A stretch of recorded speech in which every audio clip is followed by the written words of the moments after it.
This is Father Jared Kramer from St. John's Episcopal Church in Grand Haven, Michigan, here with today's edition of Christian Mythbusters, a regular segment I offer to counter some common misconceptions about the Christian faith. A couple weeks ago, before I went on vacation, we dug into the idea of belief, whether faith is really about getting all the ideas in our head perfectly arranged. We looked at how fragile and complicated belief can be and how faith is better understood as trust. In fact, that's what the Greek word for faith is more accurately translated. Today, I want to explore what might actually lie at the heart of Christianity once we loosen our grip on belief as certainty and instead open ourselves to a faith that is curious and growing. Because, yes, the idea that the heart of Christianity is belief in certain ideas is a myth. Many Christians assume that the center of our religion is a set of doctrines. If you can recite the Nicene Creed without crossing your fingers, then you've got the heart of it.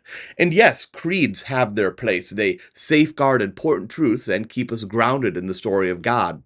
In fact, one of the gifts of the creeds is that they keep us from believing too little.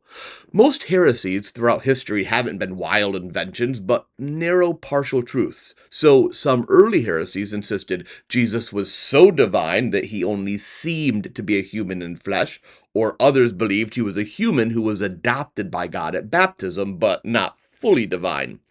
The truly Orthodox and Catholic belief is to hold together two competing truths, that Jesus is both fully human and fully divine, even though that might be challenging for us to conceive. And there are numerous other examples where the creeds and good, robust theology push us beyond simplistic belief in one part of the faith to embracing tensions that baffle the mind even as they nurture the spirit. The idea that God is one being in a trinity of persons, or the idea that the bread that is pressed into your hands on Sunday is also the body of Christ given for you. Far from being small checklists, the creeds widen the horizon of what we dare to believe. But when Jesus himself was asked what mattered most, he didn't list doctrines. He gave a double commandment: love God and love your neighbor as yourself. That's why theologians throughout the centuries have insisted that love is the interpretive key to the Christian faith.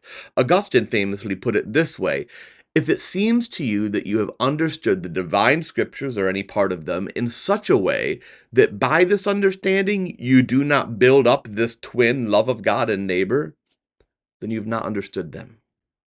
It's love, not intellectual assent, that sits at the heart. And that's why Christianity is best described not as a system of ideas, but as a way of life. In Acts, the earliest followers of Jesus weren't called Christians yet. They were called people of the way. The way is something you walk. Sometimes you walk with clarity, sometimes with questions, sometimes stumbling. But the point is not having perfect answers. The point is the journey of love. So if we move belief as intellectual assent off of the center stage, what remains is this: trust in God practiced through love, worship that turns our heart towards God, compassion that meets our neighbor's needs, justice that repairs what is broken in the world, humility that leaves us open to growth. The heart of Christianity isn't belief, it's love. And maybe that's the best news of all. You don't have to have every question answered or every doctrine nailed down before you can live faithfully. You simply have to begin walking the way of love and trust that God will meet you there. Thanks for being with me. To find out more about my parish, you can go to sjegh.com.